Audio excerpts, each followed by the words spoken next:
Time being 8:04 a.m., I'd like to call to order the Westborough Economic Development Committee meeting here on Tuesday, Tuesday, June 6, 2013. I don't think, do we have we did circulate the minutes for May 2nd, I believe, right? Did everybody get a chance to take a look at that? Yep.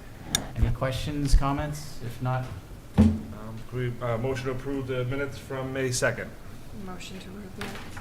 all right, seconded by Sandy. We're going to have to do it by roll call. Scott's on remotely, so Alexander, yes? Zeph, yes. Kearney, yes. Leonardo, yes. Riley, yes. Kenny, yes. Robbins, yes. Great. Thank you all very much. Okay, so first on the agenda, should say second on the agenda at 8:05, we have the presentation discussion, Metro West Life Science Network with Paul Joseph. Paul, welcome. Good morning, thank you. Can you all hear me okay? Yes. Sound Yep. good. Excellent. Very good. Well, I apologize, I kind of jumped in late. I hope I didn't give you a heart attack with availability here. Looks like you just started. Yep. Yep. Let's get going. I appreciate the opportunity, and Zach, thank you for the invitation. Basically, my name is Paul Joseph. I'm currently serving on the select board in Natick. And formerly, I was a select board member from 2010 to 2013, and also the original chair of the Economic Development Committee in Natick from 2009 to 2015. Back in 2015, I accepted the role of the president and CEO of the Metro West Chamber of Commerce, and I was at that position for about 3.5 years prior to coming back to my own consulting business, and I now also co-own and run a co-working space, actually 2 co-working spaces in Natick Center. The reason I'm presenting to you this morning was really sort of stemmed from a couple of interactions I've had with Zach, and I know Bonnie in the past has participated in some of the economic development activities of the Metro West Life Sciences Network. And we thought we'd take an opportunity to share with you all a little bit about the network's history and really kind of open up discussion or ways to better engage with the region. The Chamber of Commerce back in 2018, working with the then head of economic development in Framingham, Art Robert, we convened a meeting with a couple of local businesses. One, the CEO of Alera Health, which is in Framingham Center, and the other ABI Labs in Natick. And at the time, I think it was Gabriel Brambilla, the CEO of Alera, had experienced an interesting meeting out on the West Coast. He was at the life sciences meeting and he started bumping into people that were from the Metro West region. And they found it funny that they didn't know that their businesses existed so close in proximity, they had never heard of each other. And it spawned this discussion about what are we doing locally? Everyone knows Kendall Square, everybody knows the initiatives going on in Cambridge and Somerville and some of these other areas in Greater Boston. But the fact that we have so many people that are residents in our communities, and then we have some, peppered around here, life sciences businesses in different ways, shapes, and forms. The thought was we could do a better job bringing some concert to that particular industry sector. And so back in 2008, yeah, I'm hearing the echo as well. I just turned my volume down, Bonnie. I don't know if that's a function of the room or not. There might be reverb on a microphone in the hallway. Hall room. We're hearing you fine on our end. So, should I pause? Are you guys able to address the echo, or No, we're not having an issue at all hearing you on our end. you're not? Okay. No. Yeah, I don't know if it's an open mic or something. There might be somebody with an open microphone in the room. That's us online. I can hear myself. I just lowered my volume since I don't have to hear myself.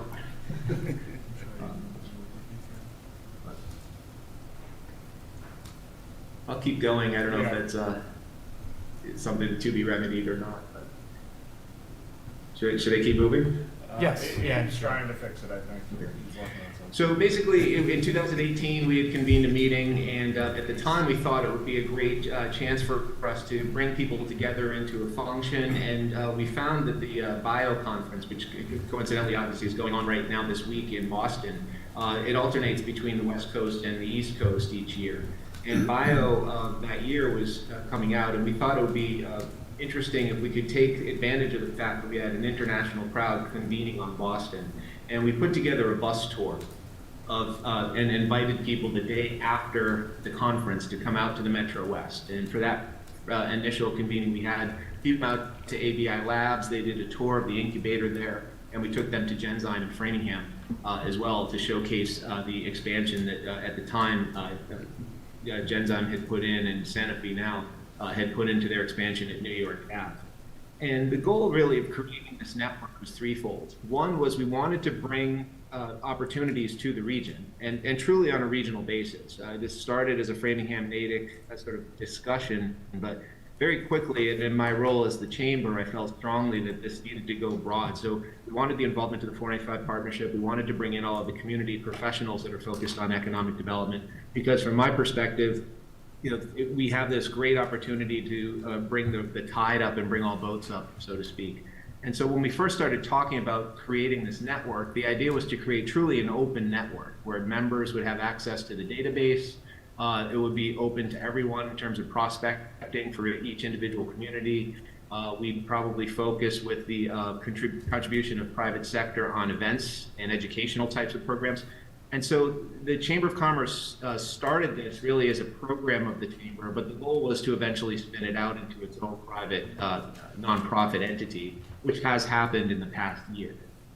So the Metro West Life Sciences Network, which can be found at mwlifesciences.org, now exists as a 501c6 business association. But it still truly is in its infancy as far as a standalone institution. So I had reached out to Jason Palich, and he had invited me to participate in his roundtable discussion with some of the regional economic development directors to talk a little bit more about the initiative. Our hope was to do a similar bus tour with Bio this year, but because of internal communications and some issues at Bio, we were not able to pull off the bus tour as we had in the past. But we have done 3 successful bus tours for Bio, and we did one for the Medical Tech Conference last year at VMed, last year in the fall, at which point we did bring a tour to see the new Olympus campus in Westborough. So the goal really was to kind of create a place where local professionals can network, where professionals can get together and consult with regional education. So they're involved with Framingham State University, Regis College, a little bit with Babson, and I think there's been some interactions with WPI and also Mass Bay.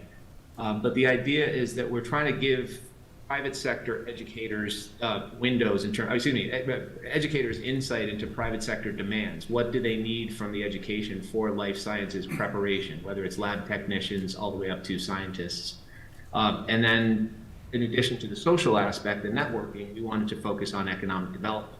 What opportunities are there to expand supply chain relationships, maybe expand or attract new businesses to the area? So in a nutshell, that was really sort of the crux of the founding of the network.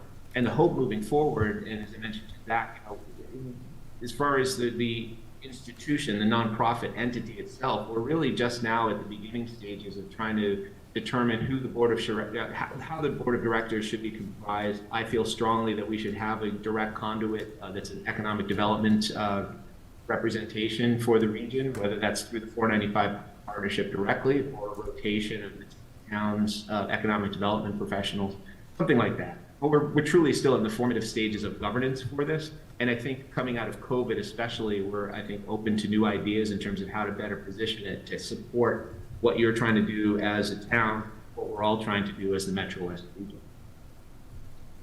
There was a lot of talking, and I'll pause here just if there are any questions just in terms of the history or sort of what you see as opportunities or ways we might work together. All right, thank you. Any questions? Sure, I do. Go ahead, No, Fred. mind. Yeah. Paul, so Zach and myself, the Economic Development Coordinator, Director, changed titles, but anyway, we attended the roundtable in Natick and had the tour of Olympus. How do we continue to get that kind of communication through us? I know you're working with Jason. That'd be great. I mean, we'd like to see more of that in this area, I think.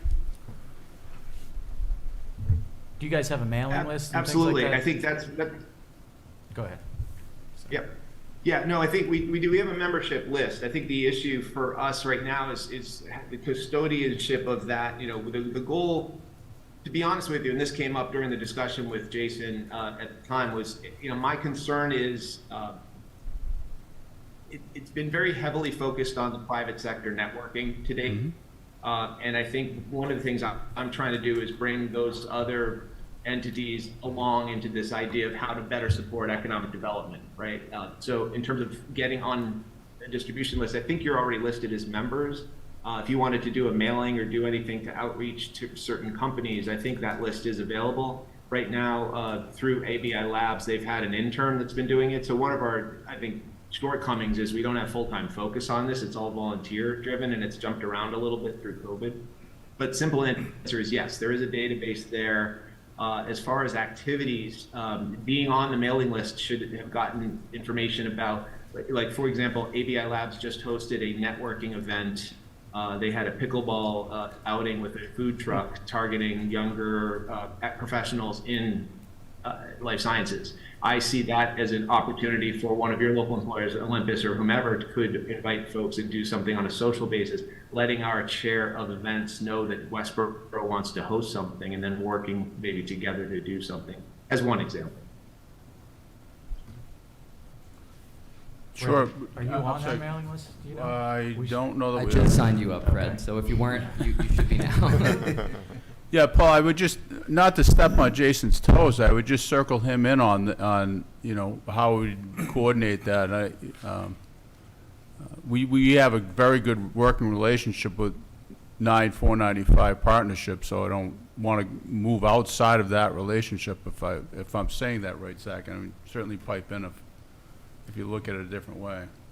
Yeah, I would think that, like, I think Jason's intent in having the working groups and, you know, kind of being a regional economic development vehicle is, I think, to try and, you know, kind of bridge these types of connections Right. and, like, you know, help us get in touch and see the great stuff that, like, Paul and the Metro West Life Sciences Network are doing, and, you know, really, I think, be a seed to the kinds of conversations that we're having now. And so, you know, obviously, I think we should, you know, keep them in the loop and, you know, kind of let them know, hey, you know, we're trying to get more involved in the Metro West Life Sciences Network. You know, how does the 495 Metro West partnership play into that? But, you know, I think there can be a lot of great conversation had here about brainstorming the ways in which, you know, Westborough can get more plugged into that ecosystem, especially as some of the life sciences stuff, you know, really starts to move out our way. You know, we've seen Olympus, which, Paul, you're very familiar with, obviously.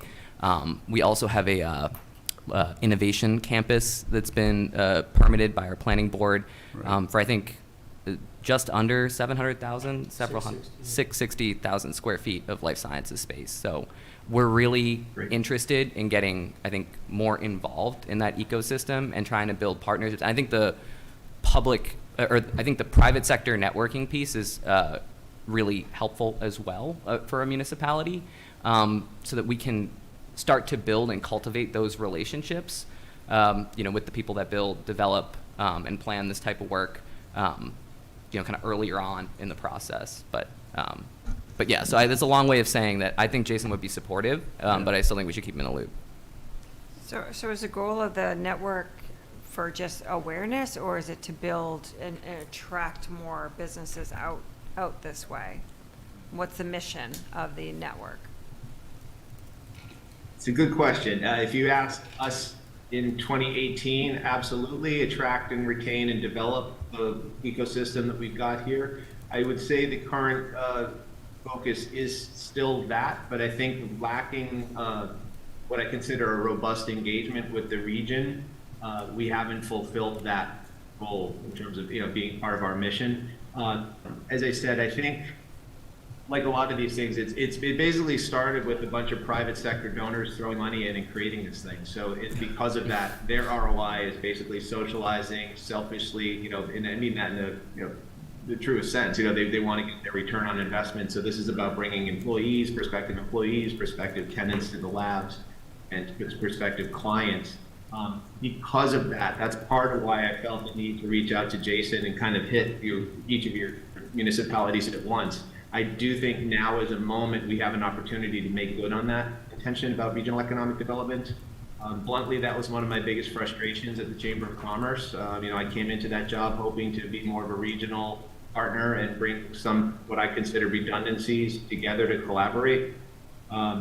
one of the last things I did before leaving the chamber. I was in Austin, Texas, with folks from Mass Hire. It was coincidental. I was down there on personal business, but I ended up attending something called the Next Generation Public-Private Partnerships Conference.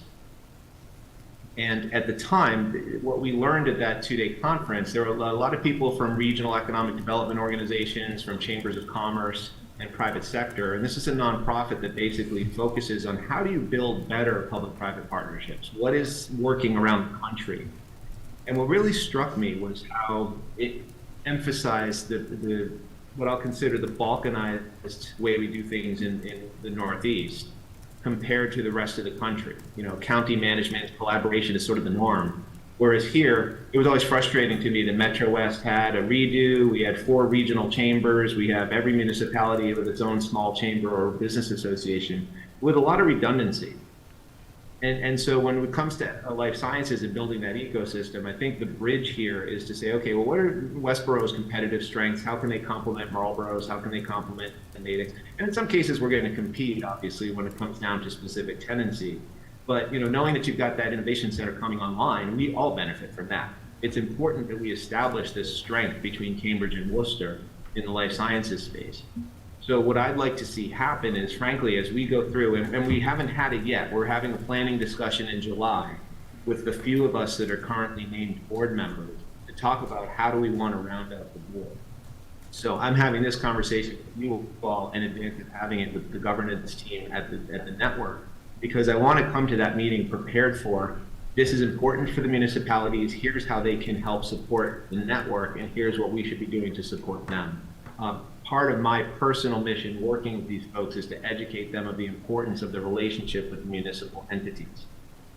Both working, you know, look, understood, you have a competitive, you know, offer that you want to put out there, and that's good for us, but we all have to come to the table acknowledging that. So I used to call it co-opetition when I was at the chamber. Thank you. Through the chair, through Todd, I have a question. Paul, have you reached out to Metropolitan Area Planning Council? MAPC? I'm not. Because many times the networking from individual businesses starts with the regional planning agencies, because they don't know anything about the communities. They don't know anything about who the leaders are in the business community. They don't know anything about the permitting process when a project comes forward. They don't know anything about the political leaders who are going to support a project. So the regional planning agencies, in this case the Metropolitan Area Planning Council, I think can be very assistive in your outreach to the business community and the chambers of commerce, because they know all the players. They may save you a lot of time. The same thing with the Central Mass Regional Planning Agency, CMRPC. Westborough resides in CMRPC. Most of the communities that you've been talking with reside within MAPC. So I think you should reach out to those 2 regional planning committees, because they can certainly help you get in contact with the appropriate leaders. Yeah, and I shouldn't say we haven't reached out to them in terms of engagement on leadership. We have worked with them. Actually, one of their Senate President Spilka's regional economic development or regional government, community liaison is a former Natick select board person. We've had interactions with the MAPC in the past. Anyway, I think what's important and what this entity is trying to strive for, and I referenced the next generation public-private partnerships for a reason. My observation of where we've fallen short in Massachusetts is we get politically heavy first, and that's a disincentive to some of the companies to coming in. What was innovative to me about the public-private or next generation partnership conference we went to is they really put private sector in the center. And so in terms of leadership, that was one of the things that Art and I felt strongly about as chamber and as Framingham's representation. We wanted the businesses to lead this. And then around the periphery, let them know who the supporters are, including MAPC and the regional planning organization. So we had redos, we had chambers and all of that in the sort of a schematic of how this might work. But part of it was we wanted private sector to start it.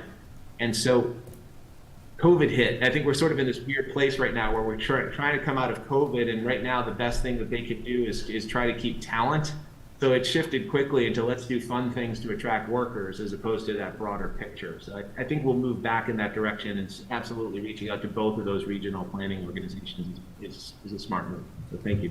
Thank you. Any other questions, comments? No?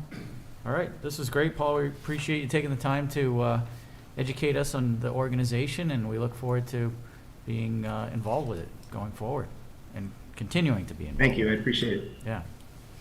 Thank you. Thanks. Thank you. All right. Okay, next on the agenda is the Economic Development Director vacancy update from, I guess Fred's taking over for playing the role Sure, of Christie Christie's today. not here today, so as you all know that, well, maybe you don't know, Zach's last day is today, so that position has been posted on the town's website. We would appreciate if you know anybody that's interested in the position. We'd certainly like to fill it as rapid as we can, because especially since Fred's have to take over some of those duties. And Fred doesn't really want to do that, so. I don't know what else to, you know, we've elevated the position. It's actually a director's position, so it's a department head now. The salary range is posted with the posting. Yeah. Not sure what else I might be able to. Fred, can you give persuade. us a little bit on the type of individuals you'd be looking at? I understand Yes. other development directors, but No, so that's a great question, Sean. Thank you for that. Basically, we need somebody that can market the town of Westborough. We found through previous directors, I think that's probably the biggest single attribute that this individual can have. They don't necessarily have to be well-versed in the position as much as being very extroverted and willing to be basically a salesperson. I think that's the thing we've learned, especially through Zach, is that they have to be willing to go out and do a lot of outreach and be able to pitch the town and the attributes that the town has. There's quite a few programs that have been started and grant programs that we've already taken and that haven't started but are about to in the coming months. So there's quite a bit. Zach's put a lot of stuff and work in place, so the person's not coming in just kind of fumbling, but they do have to pick up all that work. And as I said, the biggest one attribute is sales. You got to be a good pitch person. thank you. Sure. Zach, what's been the hardest part of your role? Like if you think about the next person coming in, you know, what are they really going to need?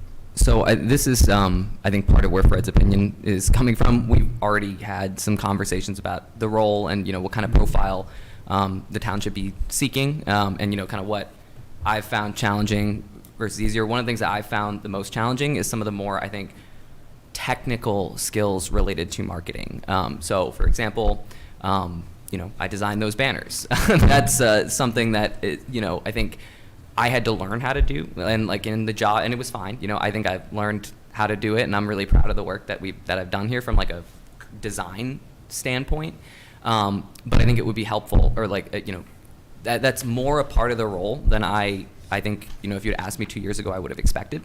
And that's okay, you know, but I think that's something that the town might want to look for in their next person, is somebody who has, you know, kind of some experience, you know, using Canva, you know, editing stuff in Adobe Acrobat or Photoshop, because so much of the role, to Fred's point, is, you know, there's a lot of great stuff happening in Westborough, and part of the way that we create or promote future economic development in Westborough is by celebrating and sharing all the great stuff that this board is doing, and that the town more broadly is doing, and that the businesses here are doing.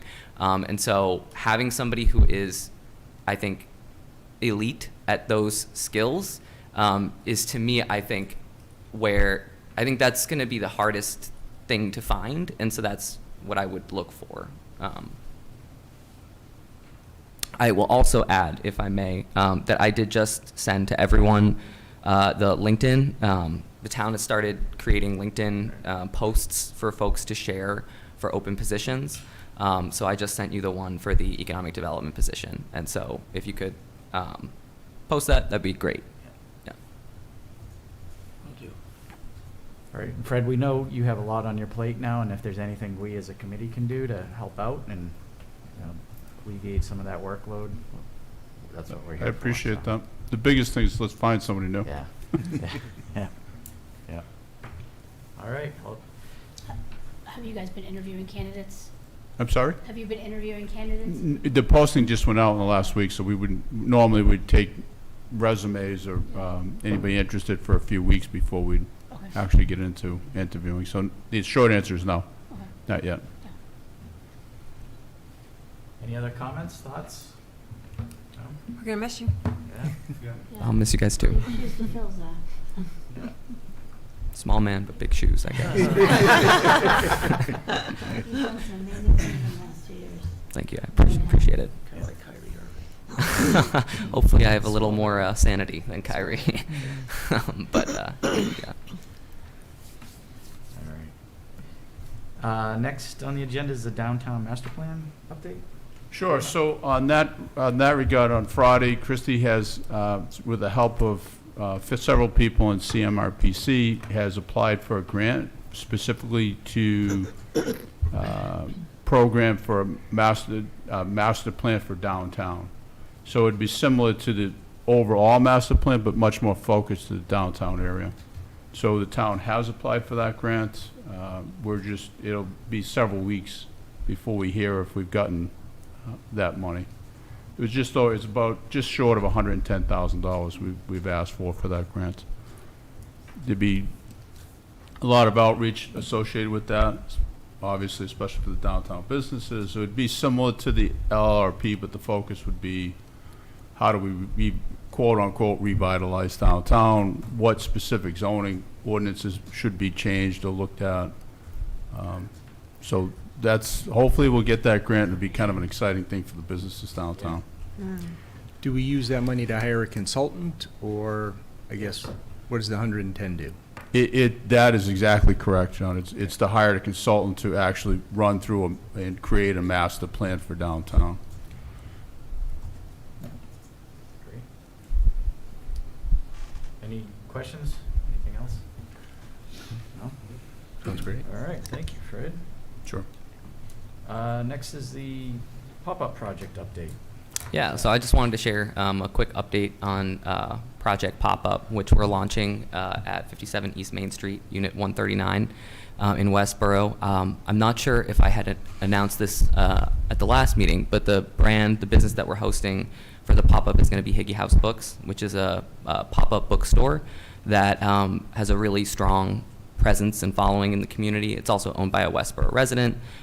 They've popped up at like the farmers market and actually at several small businesses in town. Last week. Oh, and Holly's last week and Mark's too. So I think it's going to be. I think they're a really great fit because not only are as a kind of family-oriented bookstore, are they complementary to the uses that are in Downtown Crossing Plaza there, but they also have I think strong enough following in the community to be a successful pop-up and actually draw folks in, which is one of the reasons why we're doing this, is that the hope is that the pop-up will seed some entrepreneurship but also create a draw to bring people downtown.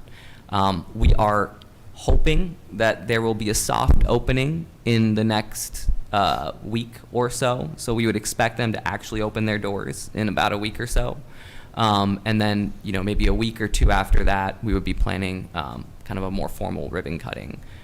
So I would look out for emails from Fred in the next couple weeks about that. We'd love to have you all in attendance at that ribbon cutting, and we'll be inviting kind of the normal ribbon cutting crew to attend, as well as our consultants and our supporters from the 495 Metro West Partnership and MOBD.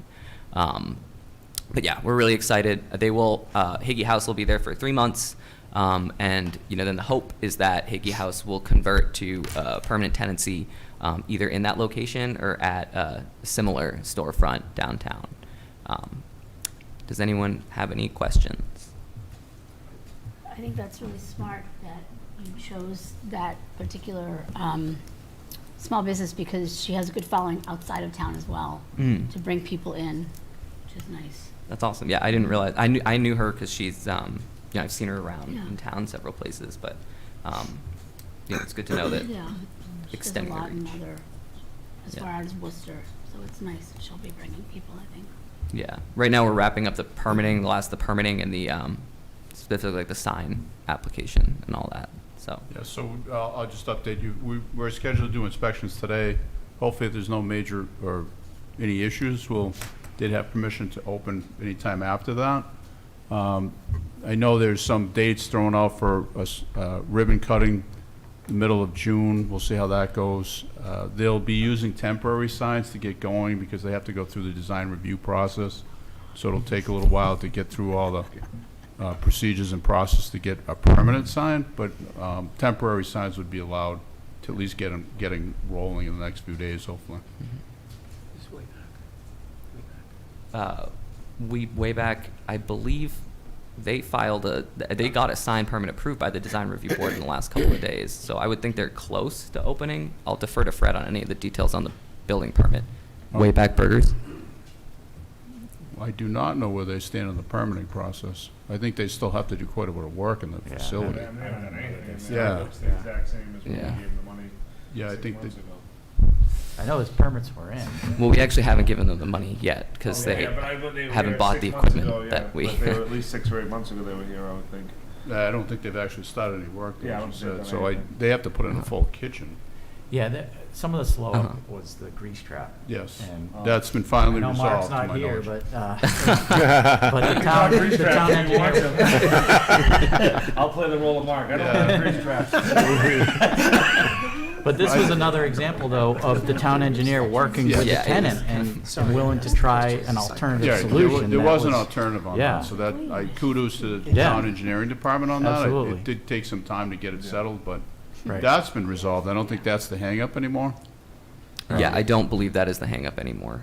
I think he owed some additional information in his permits, which I think has been provided, but he, from what I understand, wasn't very quick to respond with some of those requests, so. I think it's a permit pro can sometimes be a little like, I don't want to say, like, I guess unintuitive, because the person who Yeah. signs up is the person who gets all the emails. Yeah. So if you have like a, Yeah. a business owner that signs up but isn't running the project, Right. it can sometimes, Right. messages can get Yes. lost. Yep, and I stuff think like that's that. exactly part of it, because he's working the project through corporate, I believe. He's a franchisee Yeah. and corporate Yes, is. yeah.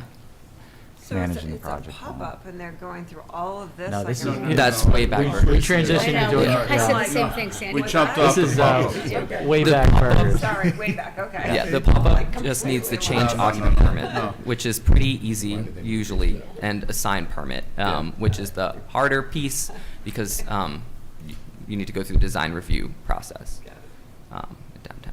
But if we can go back to the pop-up conversation for a moment, how many businesses were you considering for that? Was there a lot of interest from businesses? Yeah, so to we the had, I don't, somewhere between 14 and 16 Wow. applications. Wow.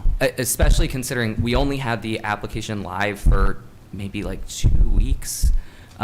We did run, we had to send a press release to the Community Advocate, so I think that, Okay. I actually think the Community Advocate is how Beth from Higgy House found out about the opportunity. Up next, our consultants cultivate a pipeline of emerging entrepreneurs that are on the cusp of testing brick and mortar retail, and so some of the businesses that applied, came from them. What I will say is that there were several businesses, at least 3, that selected only Westborough as because the Okay. way that Up Next runs their application is that you can apply for a project pop-up in any of the communities that they're partnering with, and then you can kind of pick like, okay, I would do Newton, or I would do Westborough, or Newton and Westborough, or something like that. But like we had several applicants that were specifically looking for Westborough, which I thought was really cool. Yeah. Yeah. Okay. Great. Now, is it difficult, I imagine we're talking about restaurants here and grease traps and stuff, like, is it more challenging to pop up food and? Yeah, so food service businesses are really difficult to pop up and are usually not, I guess, recommended for a pop-up setting unless you have a specialized space. So like some communities or other like economic development agencies will run like a kind of like a maker kitchen. space or like a shared kitchen, something like that, or have like facilities built out that like businesses can borrow or share. That's why I've seen it done in the past, but the infrastructure is a real inhibitor to doing it on a short-term basis. Got it. So, if I may? Yeah. Part of the follow-up on this is that, one, it was one of the suggestions or goals of the LRP, so that's one of the reasons we went forward with this as a town. The second one is, and this may be a little harder to judge, but we're gonna decide whether this is gonna be a one-off or not, or if this is something the town should try to foster in the future, and to have either a location or several locations that we can continue to do pop-ups. Because we were able to get some money to do this, that's how it was facilitated in conjunction with Acton, but we'll have to judge to see if this is something we want to continue to do year after year. Now, would this then, if we continued to do this, would it have to be sort of a town-owned space so we could continue to turn it over? Because obviously, if Higgy House Books works out there, then the landlord's going to be like, great, let's sign a lease, right?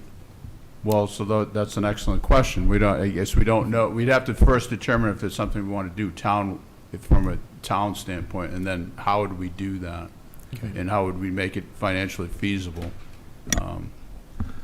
Those are good questions, which we don't have answers to yet. Okay. But on top Let's of see how the those- first one goes. But on top of those, you have the business going in. They have to see how they do, because as a business, Right. I can imagine 3 months is a very fast ramp up to go from I'm opening my doors to I'm deciding this is something that's going to work. So I could see where that's something we have to judge both from the town and the business side. Maybe it's something that a business it doesn't find it's even profitable. Like a restaurant, I couldn't see a million years be profitable in 3 months. But some other businesses, I guess they could. They could come in and make money immediately, but it would be a challenge to see the light on the other side of the hill. To say, okay, a year from now maybe I could be profitable.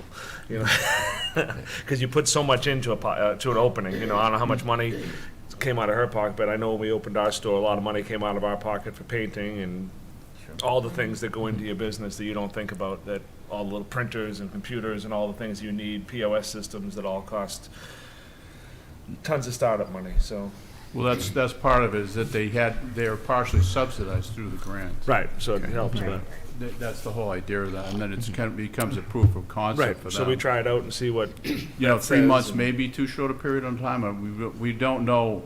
It's more or less an experiment, if you will, to see how successful this may be. Certainly, if the business stays in Westborough and either locates there or somewhere else, It's great. then that'll give us some idea that the proof of concept can be realized in 3 months. I think Beth's a good example of this, because she's used to going in, like I said, she went into Holly's last week. She goes into places, breweries, different places, and she literally, in a half hour, sets up a table and her whole operation, and then starts going, and it's, so I guess this might be a good example to try with, start with, so. Is there a possibility of extending her pop-up time, or is it just 3 months? I know that's what it was funded for. So we would not be able to provide any additional subsidy or funding beyond 3 months. She could choose to sign a lease and stay, and I think there's potential for her to sign a shorter term lease, like closer to 1 or 2 years rather than like 5 or 10. But yeah, basically, the funding is gone basically after July. Is when we. I think this is amazing, honestly. It's because it brings together a lot of things that we've been talking about, and we look at what's going on in Marlborough, where they're fast tracking people, they're helping with signage, they're doing all these things. This is Westborough's way to say, we'll help you take off, and if this could evolve to maybe a little longer term thing, like Holly's saying, is perhaps there could be a multi-step program. If you make it to the first barrier, perhaps you negotiate with the landlord, for half price rent for the following 3 to 6 months.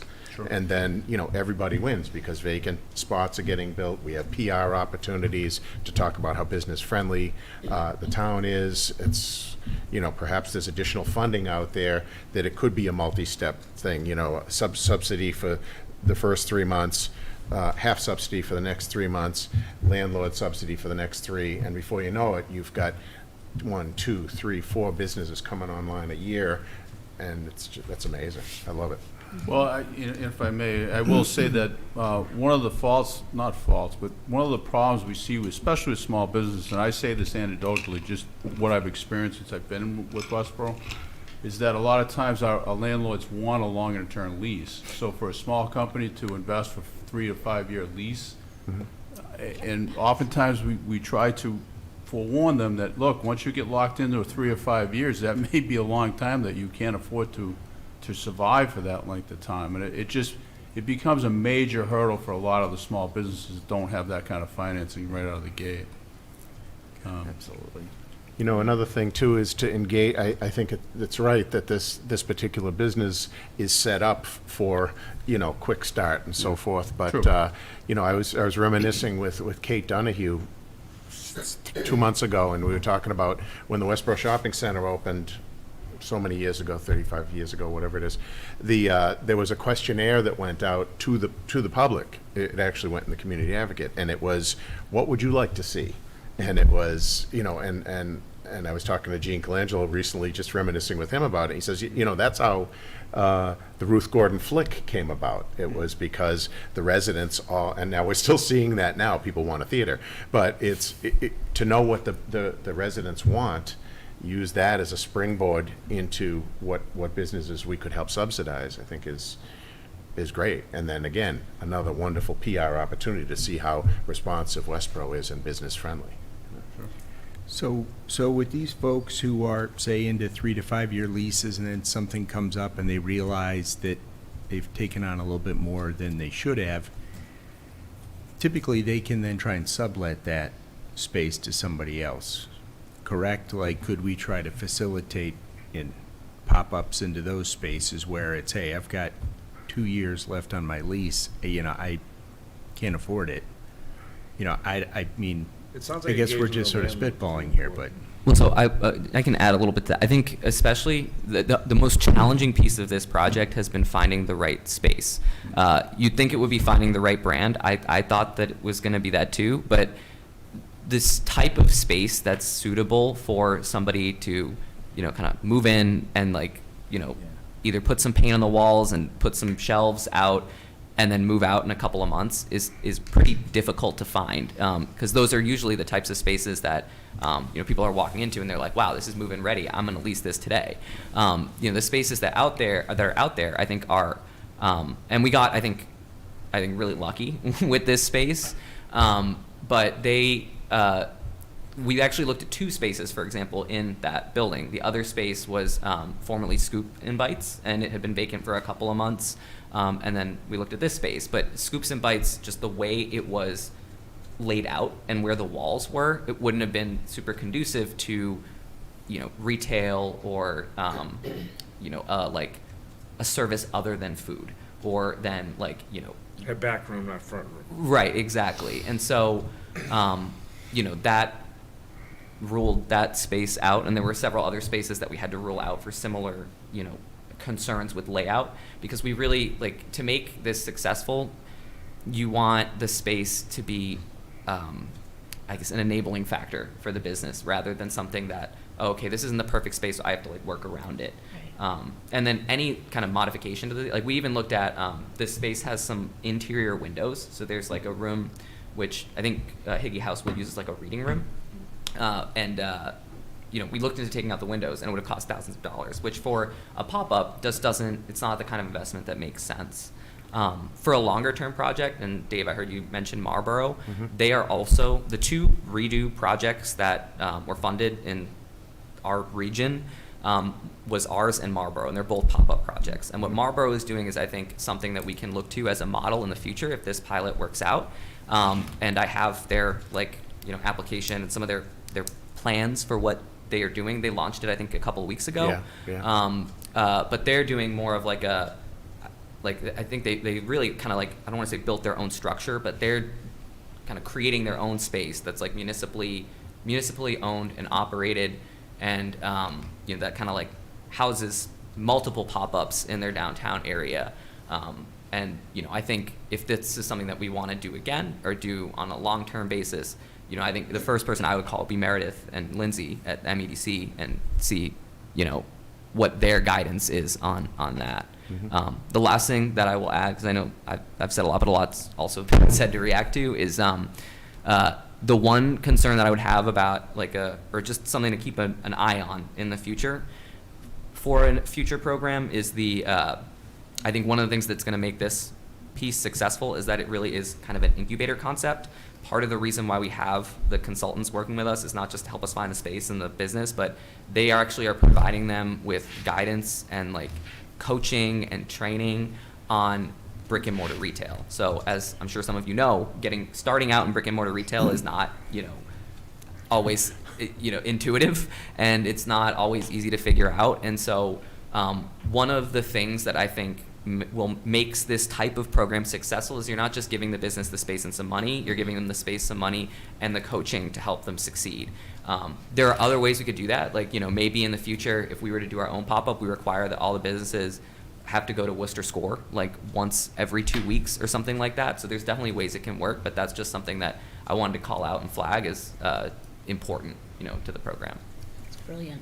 I think you're right, but I think that it's a chicken or the egg concept. If the clear program is set up with funding, levels, 3 months, 6 months, 9 months, I think you could get local landlords to designate open bays. I think most of them have a few, and if they knew there was a pipeline of tenants that were being assisted, I think you could get that done. Yeah. Great. It's great.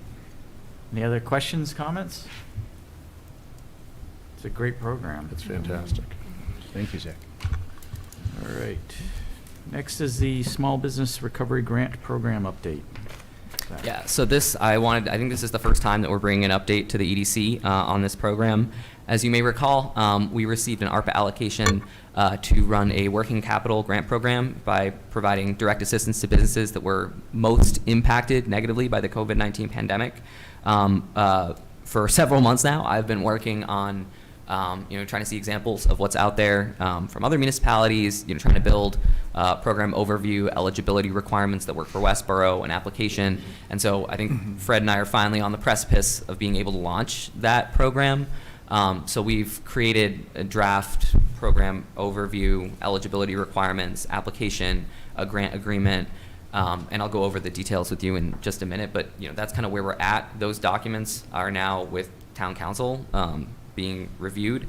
And then, after that, Fred and Christy will, review them and, make sure that everything is good before, we get ready to launch the program. Basically, the way that it would work is very similar to the EDC Business Assistance Grant Program. The maximum award is $5,000. We have $65,000 in total funding, so if we make a maximum award to every applicant, that would be 13 awards. What's different is that the uses of funding for the program are a little bit more flexible and broad. As I said, it's a working capital program, so businesses are allowed to use the money for payroll, benefits, rent or mortgage payments, utilities, insurance, and similar operating expenses. Marketing is another great, I think, category as well that's eligible. To be eligible for the grant, you have to be a small business located in Westborough, MA. So the business has to be a for-profit business located in Westborough. They must have fewer than 35 full-time employees on payroll, and part-time employees will be counted towards that calculation. The business must have fewer than 1.5 million in annual revenues, and they must also be in good standing with the town of Westborough for tax compliance and licensing. And then kind of the last thing is that the business had to have been operating before January 1st of 2020. So the way that staff will determine what businesses or applicants receive these awards is we're going to look at either tax returns or audited financial statements from 2019, and then whatever year they want to show us from 2020, 21, or 22. And we'll basically calculate a loss of whatever they lost, and we'll try and prioritize the businesses that had the greatest loss, overlaying some other factors. So, some of the things that we're also considering is storefront type, whether or not the business has a physical location in Westborough at all, i.e., or they're a home occupant, whether or not they have a first floor storefront. Those are all things that help weight their application. We're considering location. So if a business is downtown, we're giving a little weight to that, although not a ton. And then we are considering Westborough legacy, so kind of similar to the EDC program. If a business has been here between 5 and 15 years or greater than 15 years, they'll get some points for that. And then we're also considering inclusivity. So, if businesses identify with any of the, marquee underrepresented groups. Staff will do the review process and, send award notifications and disperse funds entirely. And Shab Khan, our procurement officer and grant administrator, has volunteered to help kind of be the contact person for that. So, you know, when we release this program, if businesses have questions about how to apply or about their documents or about, you know, really anything related to the program, they should reach out to her. I've prepared like a frequently asked questions document for her to, you know, kind of have on hand for any of the questions that might come up. We'll probably have the application live for 2 months. Right now we have penciled in something in the middle of July to like maybe the middle of September. I expect that there will be a lot of interest in the program, and I just, given how much interest there's been in our grant program, and you know, that we should probably have most of the funds expended by the end of the year, if not all of them already. So I am excited that we're finally getting to launch this, and I'm sorry that I won't be here to you know, kind of see it through. Yeah, I just wanted to give you guys a little bit of an update on where that all stands. Some of the details I have recommended in my transition memos that whomever comes next give a presentation, a visual one, with you know, kind of outlining the eligibility requirements, how the review process is going to work, and the timeline. So somebody will come back to this board and give that type of presentation. I believe somebody will do that for the select board as well, just to keep you guys all in the loop. But that's kind of where things stand on that front. Great. Any questions for Zach? It is exciting to get this Yeah. going. And the rubric you showed me the other day is going to make life a lot easier going into it.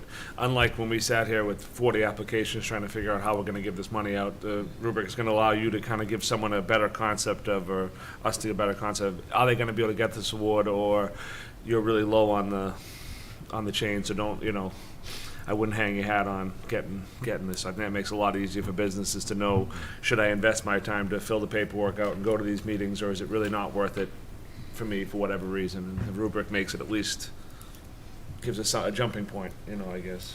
How are you marketing the program? So obviously I haven't marketed it yet because we don't know what day it's going to launch particularly. I've prepared a press release to be released once the program is live. I have prepared some social media posts to use, and I think we'll disseminate it that way. I would also hope, and I don't want to speak for them, as I know there is one on the call, but I would hope that our ambassadors would be willing to help us, you know, promote the program. I think what has been incredibly successful for our outreach in the past year has been deploying our ambassadors to do tactical door-to-door outreach when there are opportunities or programs that businesses can take advantage of. So that would be, I think, one that I would lean on heavily. I have prepared like a little message for like the Rotary sign at the corner of Lyman Street in East Main. And so, you know, kind of our typical marketing package will also lean heavily on our you know, partners like the Chamber, or both chambers, the 495 Metro West Partnership, and those guys. But Thank you. Great. Any other questions? No? All right. Next on the agenda is the Planning Department report. Jim? Thank you. I think this is going to be my last meeting with you guys, so that's kind of a bittersweet thing for me after many years serving with this committee.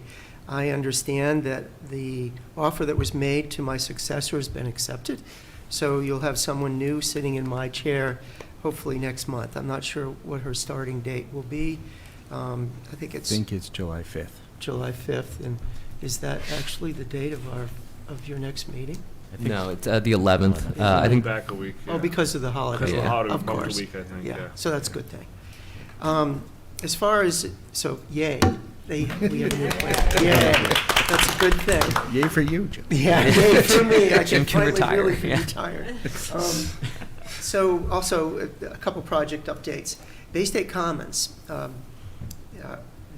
new owner is embarking on a new sign protocol, which I'm very excited about. Going to refresh the look of the development, new plantings, and new publicity for Bay State, which is very good, and I know probably Todd can I fill think in they're on painting that a also. little bit. Yeah, they are I think they're going to painting paint right now. everything. They're as going to well. paint? Yeah. That's They've been great. painting. Yeah. That's very encouraging. Yeah.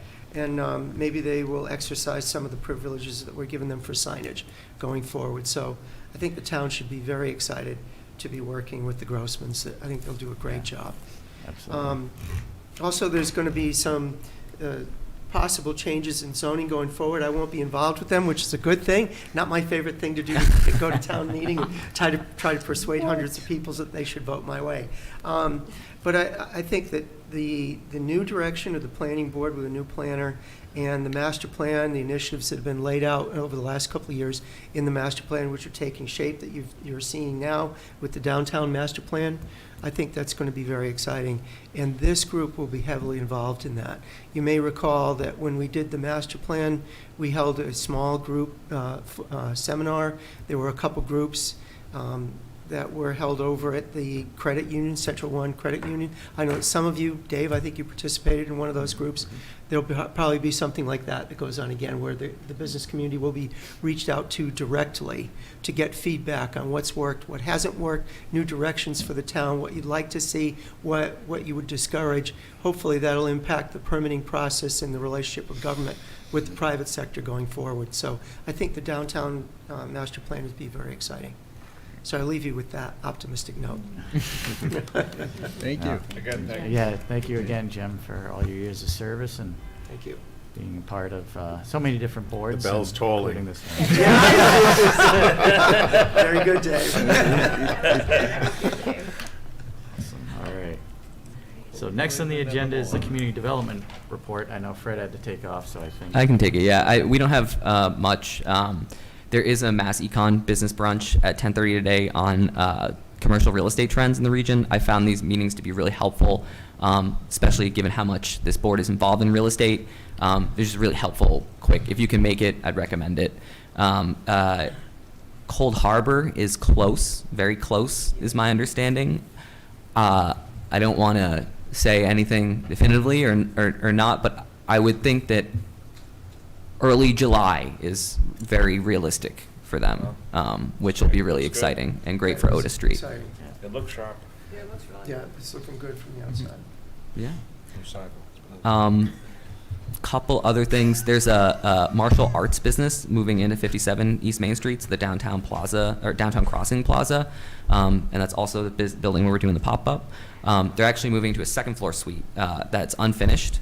It's about 4,000 square feet, and so they're going to be doing that, which actually brings, I think, that building's vacancy down to only like 1 or 2 small office suites on the second floor, which is great. And the last thing that I wanted to add was the, as you may recall, my office and the EDC ambassadors spent a lot of time in April trying to promote the Inclusive Recovery Grant Program, which was a one-time funding opportunity from the state focused at giving relief to underrepresented businesses that had been negatively impacted by COVID. I emailed the Mass Growth Capital Corporation to see, what the fruits of our efforts were, and we actually had, I think, about 30 businesses from Westborough apply. So, we sent the ambassadors we probably sent the ambassadors door to door to 60 businesses, and so the fact that 50% of them, actually got a certificate of good standing from the Secretary of State's office and then applied, I think really speaks to the impact of our ambassadors and, of the work this board does to spread the word about economic development and business opportunities to folks in town. So I just wanted to highlight that. Question, Zach. The pop-up space, what was in that space prior? Cafe of some variety. It was, I think, the spine doctors, Westborough Holistic Spine, and they actually moved upstairs. Yeah, I think that's great that you mentioned that business, because it's important that people who are going to visit that business know where the Right. location for it was. And I know that business, so I know the location now. Great space. All right, great, thank you. So next on the agenda is the presentation from the Natick Center Cultural District with Athena Pandolf. I believe we have her on video here. Welcome. Good morning, everyone. Thank you so much for having me. Thank you, Zach, for inviting me, and I wish you all the best. I'm sorry to hear that you're leaving, and you have another member that's leaving as well, but I wish you all the best, and I'm happy to be here today to present. So thank you for inviting me. Thanks. Excellent, welcome. Thank you. And I'll just share my screen and see if we can get this going. Beautiful. How's that? Good. Looking good? Yep. Okay, great. Again, my name is Athena. I'm with the Natick Center Cultural District. I am a Natick resident, and I've actually lived in Natick for over 20 years. I started out actually being part of, when my kids were in school, the 4th of July Parade Committee. So everything kind of happened from there, just a volunteer. So the district, just to give you all a little history, is the Natick Center Cultural District. Well, the town of Natick received the cultural district status from the Mass Cultural Council in 2012. And we were actually the second set of recipients of that. There were originally 10, and then we were part of the second set. So this was something that happened before I came along, and I think that the nonprofit Natick Center Associates had a lot to do with this, and the town administrator at the time in Natick was very visionary, Martha White, in seeing that Natick had this opportunity to become a cultural district. We had within, at that time, I think the outline has changed and the requirements, but at that time it was more, they wanted something that was in a 1 mile walkable area, to have anchors as far as arts and cultural anchors, shops, history, and other items like that that came together to make the appeal to have Natick Center as a cultural district. And we have a lot of that in Natick Center. We have a lot of small businesses. We have Natick Center for the Arts, Walnut Hill School, library, town hall. It's all kind of in one central area, as well as with a beautiful common, as you see here in the photo. Good stuff. Natick Center Associates was already on the scene in 1996. They were a nonprofit that helped the downtown business community. So they were basically a small chamber of commerce in the downtown. And they helped do a few events, some grants they received. They started the farmers market in, oh gosh, I think it's over 20 years now. It's been, so they really were working with the town. They had a memorandum of understanding to help with the economic development of the town. So having Natick Center Associates assume the project or take over to run the cultural district for the town was kind of an easy thing to see happen. So at that time, so the town received the cultural district status in 2012. Then on Natick Center Associates level, there were a lot of there was a strategic plan that was done. There was also just funding that was needed, and I can go into that a little bit more. And so it took a few years to get that going, and it was really in 2016 that we had a marketing plan. The strategic plan was finished. I was hired at the end of 2015, actually, and funding was actually received and secured with the town, with a contract with the town in 2016. So really the end of 2015, the end of 2016 is kind of when everything came together, all the stars aligned, and things really started to move forward after all the research had been done. And here you can see, we support the small business community, we do public art projects, and we do help with the development of Natick Center, the economic development. Here is our mission, and I think it still stands today, is that we want to cultivate a lovely and lively and diverse downtown neighborhood, and just really enhance the cultural, economic, and social life of the community. Really it's been a community event, a community partnership really that has brought all of us together into making Natick Center what it is today. And I'll go over a little bit of that as well. I'll go to the funding right away because usually people ask, well, how are you funded and how do you do all this stuff? We don't have a huge budget, but we are very grateful for the town of Natick's support. So in 2016, the town meeting members voted that that the town would put out an RFP for someone to run the cultural district, which we applied and we received the contract with the town. It's a 3-year contract, renews every year. It's just a line item in the select board budget.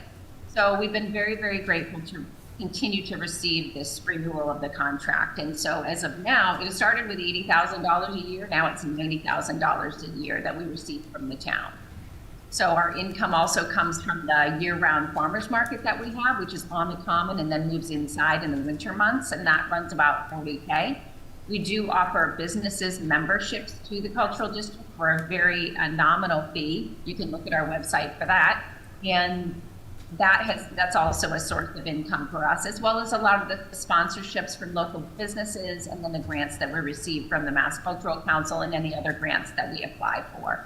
So our operating budget can go anywhere from 140 to 160 a year. Most of that is spent on, funding the public art projects and all the events and for employees and staff and just running it. So we pretty much spend everything that we get in, which is what we're supposed to do.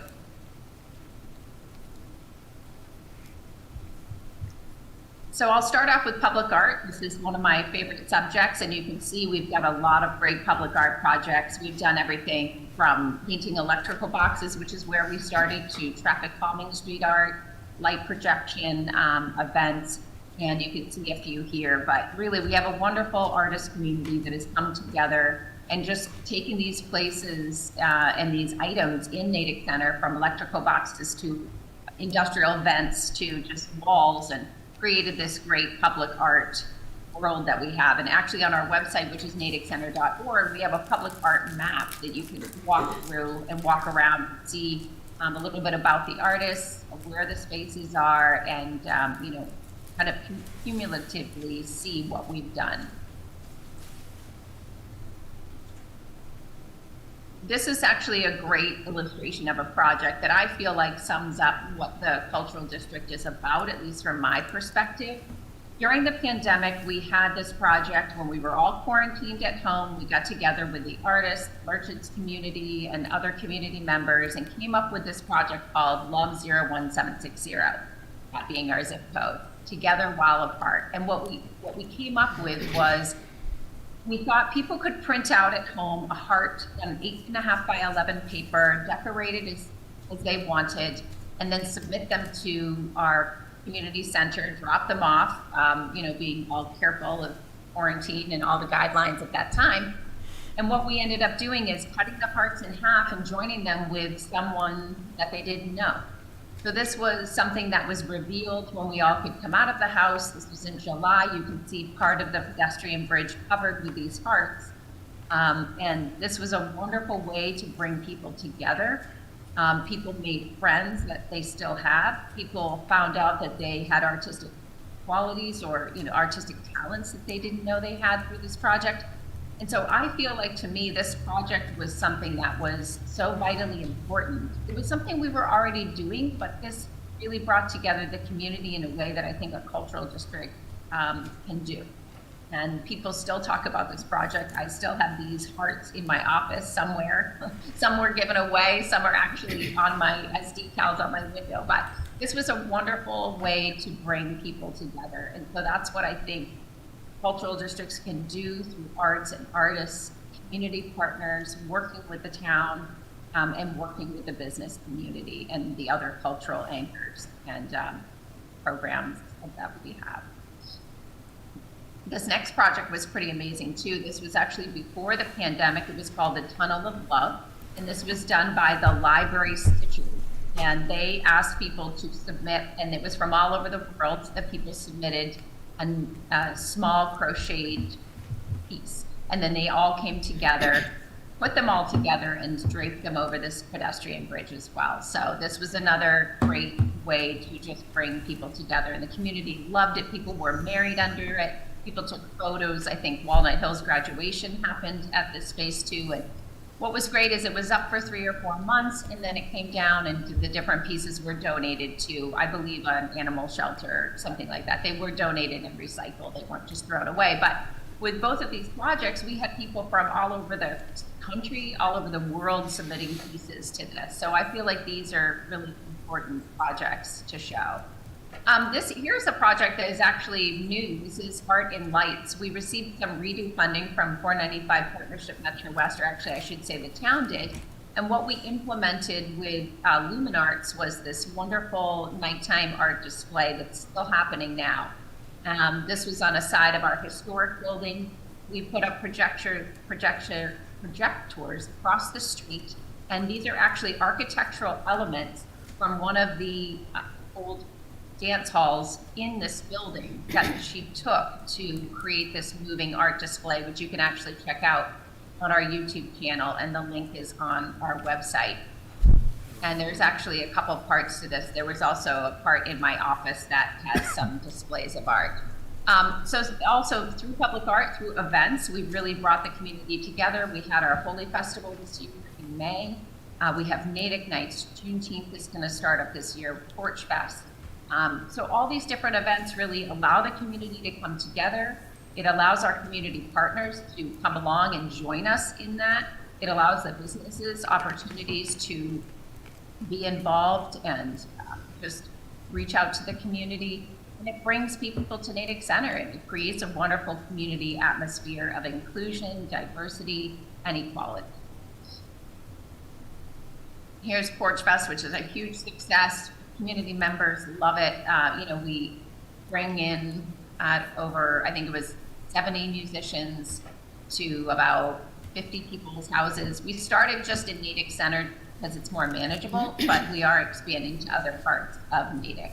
And so this is where musicians come and perform in people's driveways, porches, and it's a very large event, but pretty easy to, in some ways, get together and put together because the people who live at the homes are the ones who do a lot of the work in providing things for the community. So this is another great community great way to bring the community together. So Natick Nights has already started, and this is actually what the street next to my office looked like last Thursday. So Natick Nights is an event that started in 2016. It takes place every June and July, every Thursday in June and July from 5 to 7:30. We don't do this beer garden every week. We actually are doing it now every other week. But the actual Natick Nights events happens on the Common and in the downtown. You can see here at the library every Thursday. So every Thursday there's a list of events from 5 to 7:30. People who are members are able to be a part of it and set up a table at the Common. Nonprofits are able to come anytime they'd like, free of charge. This allows the businesses to host, whether it's a tent or a discount or something in their space, to bring people in to connect with the community. So this is really an event that has grown over the years. When I started it in 2016, it was a lot smaller, and we had a great turnout, but as we expanded, it's really grown. Here's the Holy Festival. This is one of the first events that we did, and we really worked with the community to make this an educational event, a celebration. We've actually since moved it from this location to the downtown, which has made a big difference as well. Again, we've been able to work with community partners such as Middlesex Savings Bank, and they allow us to use their parking lot to have this event, which is right on 135, so it's very visible. And again, this is a free event. Most of our events are free, and we have sponsorships and grants that we use to pay for the materials and so forth. Again, Multicultural Day is something that happens on the Common. This started in 2017, and again, it's a great way to bring the community together, allow people to share their culture through art, dance, food, and just educating the public to what the community members that we have and being able to express their culture and beliefs to them. Something that we did actually during the pandemic was this traffic calming public art. So the town of Natick received funding through ARPA, the ARPA funds, and there were some consultants that came, Nelson Nygaard, I believe, to look at the downtown and what spaces we could use for outdoor dining. And in the midst of that, they came up with, hey, it would be great if you could add some bump outs to crosswalks to make crossing Natick Center interchange in the intersection a little bit safer. So we came up with this traffic calming public art, and this project has actually morphed over the years, but this was the beginning of it. We had 4 corners that we used, And I think this shows it pretty well. I don't think it's complete in this picture, but you can see the four corners here that we did the public art. You can see Love 01760, and then there were flex posts put up so people could cross the sidewalks here. And we've actually added to that over the years. Here's another design by a local artist, Kevin Baldwin. And here's another design. These Pullum designs, there's one for each season, and these are very important in the Indian culture. And this was done in community with some people who live in Natick and outside of Natick. And so these are actually still in the downtown. We have to kind of think about over the next few years how we're going to translate this. So are we going to leave it be? Are we going to try to replace them? So these are all questions that happen with art that unfortunately ages over time and has to be in the elements and has to deal with, plowing and things like that. I can take questions after about that. It's a little bit more complicated. But so, and then in 2018, we actually partnered with the MAPC on a creative placemaking year-long study that we did with them. And this was the finale to it, was a temporary art display. So these are Mark Faberman's benches on the Common, which are still there. They were supposed to be temporary, but people really enjoyed them. And this has actually sparked a lot of things. We currently had this year an Adirondack chair project that we have. We've had some of the artists that did the traffic calming art paint Adirondack chairs in Natick Center that are now on the Common for people to use. So this study that we did with them really kind of catapulted us and sparked a lot of projects since then, such as the traffic calming, more public art, and the Adirondack chairs in Natick Center. And then also the business community is huge. A lot of what we do is just merchant support, and especially through the pandemic, it was very important to connect with them, as you know, and just make sure that, they had what they need and they felt supported. We did lose some businesses, but we actually gained more businesses during the pandemic and more opened than left Natick Center. We actually have a shortage of retail space in the downtown. So we're hoping that some new projects that are being built right now and are in construction will provide some more opportunities for us to provide space for people who are looking to set up in the downtown, and we just don't have the space for them right now. And here's the farmers market that happens every week on the Common. It's very, very popular. People can see it driving by. Here's just another thing that we do. So the different events that we have help support the local business community. So during Art Week, we had artists in a restaurant doing free portraits for people. And, this is just a way to marry together the artist community, the business community, and our events. So this is Art Walk. We have that in July that will bring out local vendors and local makers to share, their goods with the community and hopefully make a few sales. So this last slide, I just wanted to talk about something that through the business community, we've really created some great relationships. We had a fire in the downtown in 2018 and on South Main Street, and a few of the businesses were relocated into Natick Center. One of the businesses that relocated was called Metro Pets, and I sharing that because the owner of Metro Pets worked over the last few months to create this space called The Hive, which is in downtown, right on Main Street. It was a space that was formerly Natick Nutrition, and she had this, we worked together and talked about and really figured out how we were gonna do this retail collective. So it just opened a few months ago. It's called The Hive. It's a retail collective for emerging local brands. It actually currently has 8 different local businesses that are participating in the store, but when you go in the store, it looks like just one store. It doesn't look like separate little shops. It's the way it's curated is so complete with color scheme and the branding that it looks like one whole shop. It's very well done. And so they're really looking to not only help facilitate the local business community to convert from pop-up to permanent tenancy. So we're hoping that a lot of these people, when we do get spaces in the downtown, will be able to permanently and have the desire to permanently open a store in the downtown. Some of these people have never had a storefront before, so this is a great opportunity to see what it's like. And the co-op aspect, where they don't have to be there every day to run the shop,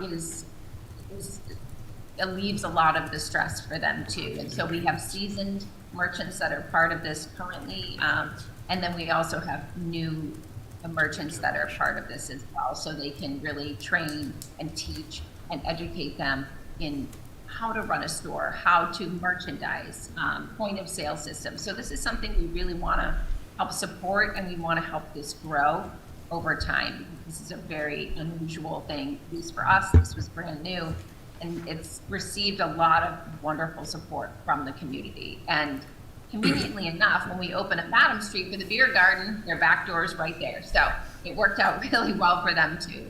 So that's pretty much all I have for slides, but I'm happy to answer any questions that you might have concerning what I shared with you. Well, thank you for the presentation. It looks like you guys are doing some wonderful work there. And any questions, any comments? I do. Yeah, sure. Hi. So this is amazing. I've participated in the farmers market for many years, and the work that Deb Sayre has done has just been phenomenal. And I'm also involved with the Cultural Council here in town, and you guys have always been sort of one of the towns that we've looked to really emulate, and you've done such an amazing job. And I'm actually going to chat with you offline and see if you can come and speak at our council, because I think there's some great ideas and things that we've talked about here, but have a lot of questions about logistics and how to get things going. With Porch Fest, do you pay your musicians, or are they volunteer? You know, we actually didn't. Yeah, that's a good question. And I mean, I would love to be able to pay them all. What we did is Music Go Round was a sponsor of ours, and we were able to give them gift certificates to Music Go Round in lieu of payment. But that is a tough one, because if we were to pay them even $50, and you've got 75 musicians, it's tough. So most of them, we just donate their time. But a lot of them are very happy to. We have musicians that do it part-time, live in Natick, and they are more than happy to come out anytime, especially, as you know, for the farmers market, and perform just because they love to perform. So, that is a tough one, because I really truly believe that compensating musicians and artists, performing artists of any kind, is extremely important, and that's where I, would like to improve in that aspect, especially for Porch Fest. Right. I have a lot of other questions, but I'll take it offline, because we'll chat. Thank you so much. Yeah, thank you. Thank you for the kind words. I appreciate it. The commitment or the contract you have with the town, does that go back to 96, or is that, I missed that, is that newer? That is newer, correct. 16. That was 2016. 2016. That the contract with the town was initiated. We did have a memorandum of with an MOU with the town. I think that was probably from 2000 on, just to help facilitate economic development in the downtown. But there was a good relationship between the town and the Cultural District or Natick Center Associates at that time, and there still is. They're very supportive of what we do, especially the select board, but the town administration. And I think it's a great way for us to be sort of a liaison too between the merchant community and the town when it comes to parking, zoning, or all these different things that can arise. We are sort of like the go-to for them, and so it helps to facilitate that. Amanda Loomis is the head of the EDC and the CED, and she's amazing too. So we're very, very grateful for the relationship that we have with the town. And the Got it. So when Natick Center Associates started in 1996, it was more just an initial group of individuals who wanted to support culture in Natick, and then it's kind of grown, and over 20 years yeah, I guess I'm just leading. I don't. Yeah, so, well, I think, honestly, if you ask our board president, in 1996, they really didn't care about culture. It was really just, getting all the guys, most of them were guys, together at the local banks and insurance companies, and they would chat about the downtown. They did, there was grant funding they received for a parking garage that came and went. And so it was really just a small merchant association in 1996. It was probably before that. They were just incorporated in 1996. But, you know, they did care about the downtown, and that still persists. But it was really not until 2010 that people were really even thinking about culture. I mean, Natick didn't have any public art at that time. I think it was the mural at the train station was starting to happen, I think, then. But it really wasn't until we received the funding and the ideas from the Mass Cultural Council that people really had any idea that this was possible, especially painting electrical boxes. I mean, this was new for Natick Center. And but that great relationship between Natick Center Associates and the town did lead us to that relationship that we now have with running the cultural district for them. Got it. Thank you very much. Hi, I had a quick question. I know it's difficult to split the cultural aspect from the economic aspect, but obviously they go hand in glove. Are you able to quantify in any way at all what the economic development impact has been to downtown? Well, I can say this, I mean, just to quantify it a little bit, as I mentioned, I mean, when I first started here, the businesses a lot of the businesses in the downtown were very different. We had a lot more nail salons, we had a lot more dry cleaners, and that's not a bad thing, right? I mean, I'm here to say we need them, but, you know, I think that as we go forward, we still have the same items, but we've kind of replaced those shops with, you know, gift shops or paper goods or, you know, clothing stores, things like that. And so I guess to say that in the pandemic, we did have 2 shops closed, but we had 6 open, says a lot with what the cultural district does to help facilitate new growth in economic development in the downtown. We've definitely seen a change and an uptick in the different kinds of businesses that are looking to come downtown and are seeking to be a part of our event over the past. And the cultural district is definitely, through the events, been a part of that. I think that especially through the pandemic, the businesses have seen an uptick in sales and community support as well. So I think the numbers there, which, you know, now that we're more in a recession, have changed. So I think overall, though, the economic development in the town has improved. I can't necessarily give you any numbers. A merchant could probably tell you, but I see it from the standpoint of the different shops that have come in, the people that are looking to come in, the ability for the town to kind of change in zoning. That's kind of still being worked out, especially alcohol policies and things like that. Natick is looking to make changes and make it more accessible for, you know, bars and restaurants to sell alcohol. That's definitely been a sticking point as well. But I think overall, what the cultural district has done is foster creativity, community, and it has fostered commerce. And you see that a lot of people have come to Natick Center that even live in South Natick, which sounds ridiculous, but they don't necessarily come here. They might go to Wellesley, but the events such as Natick Nights have brought people to the town center. And I think that has increased you know, sales, and definitely the types of shops and businesses that are seeking to come to Natick Center have changed a lot since then. I think we had a hardware store in the downtown that I wish we kind of still had in some ways, but that's changed to a coffee shop. And so, I mean, a lot of these things are kind of come together, and I think are a result of the cultural district having this robust schedule and support for the local community. Oh, that's a great answer. Thank you. I just had one, I'm not gonna hold everyone up here, I just had one question. It was on that, the business to Hive, you said it was a cooperative kind of, you know, it was interesting the way you said it, that you didn't feel like it was 5 or 6 different stores, it was one store and people wouldn't have to be there. On something like that, how do you work with, tracking the businesses of each one of those small businesses? If I have 6 businesses running out of one location, running one POS system at the end of the year, how would I be able to see that business A versus business B was the driver behind that situation?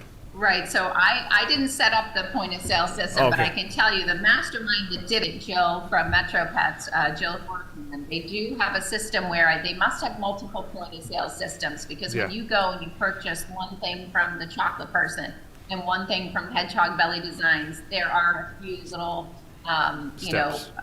card readers there, so, but That's it what- does work, and so each time, so even though there's one person that might, be number 8 selling, each person, it's divvied up appropriately through the system that each Interesting. one gets the sales that they should. So Yeah. somehow she's Yeah. figured it out. And actually what we're trying to do is create a template that through this hive that other towns could possibly use. So she actually wants to look at expanding this and, like I said, creating a template so that other towns could implement something like the hive, because it is a great community collective co-op shared space, which is a little bit different. It's not consignment, they're selling their things, and they're selling their items and making sales, and that will be interesting to see the growth and the change that happens. But somehow it is a streamlined system. I'm telling you, she's at the cutting edge, and I can certainly put you in touch with her if you'd like. That'd be great, So 'cause- we have Yeah. many more plans for what we call the Natick Realty Association,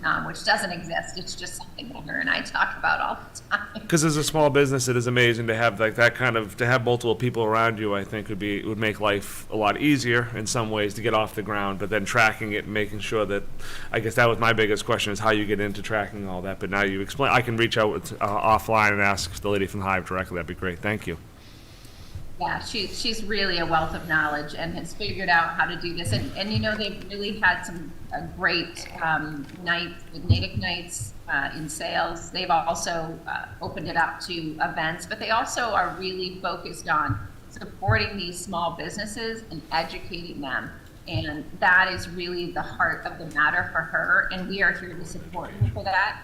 And I think that it's been great for the other businesses, especially in the downtown, to not feel that this is a competitive thing for them either. And they do speak to each other, and they do make sure that they have different items, that they're not selling the same items for vendors that the Yeah. other shops in the downtown. So there's a great community and communication between the existing businesses in the downtown as well, which has been fostered over the years. So that's really, really important, because of course, as a small business, you could feel a little bit threatened if someone's selling these, luxury candles and somebody else is too, which we do have, but they're different vendors, but they're okay with it. So there's a lot involved, and I'm happy to talk about that at another time.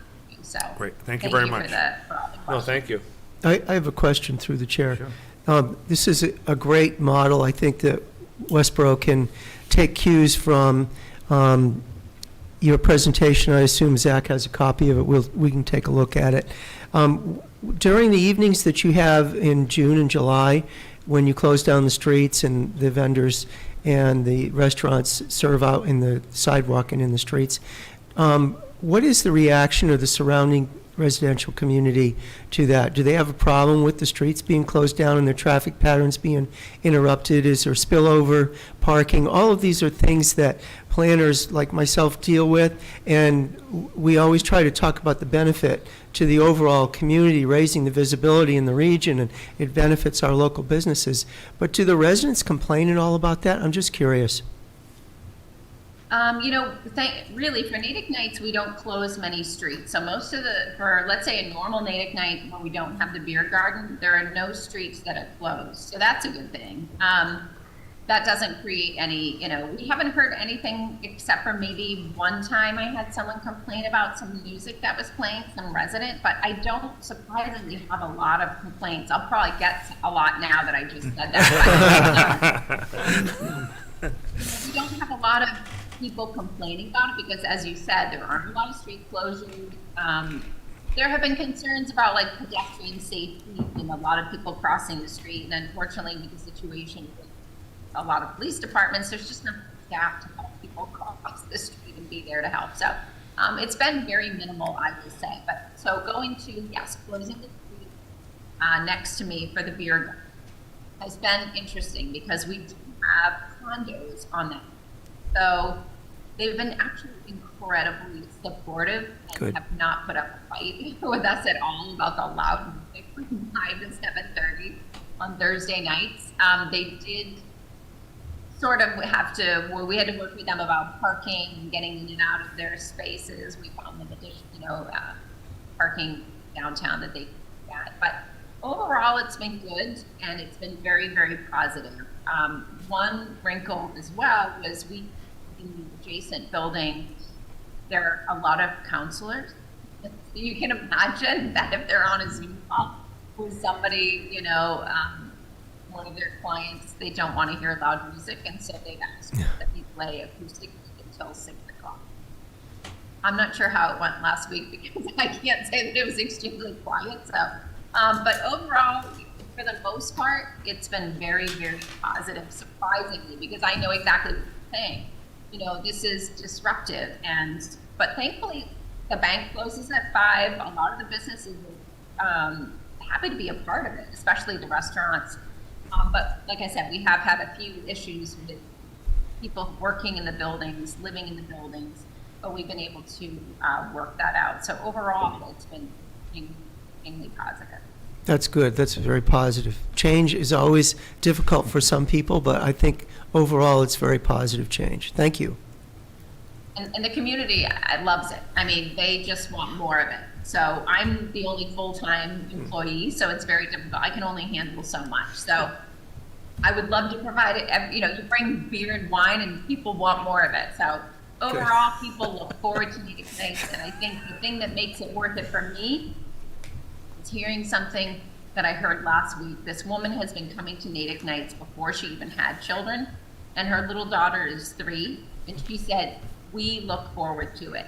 Every week we are looking at the schedule, what is going on and what we can do." And they're there every single week. They absolutely love it. And that to me makes a big difference, that what we're doing is creating memories for these people and these children, these families, that they'll remember for the rest of their lives. So I don't know, not to get sappy or anything, but that to me is really what makes it worth it. And yes, I think the businesses benefit, the people benefit, and the community, it all comes together in that. So I'm really thankful to be able to do it. Thank you.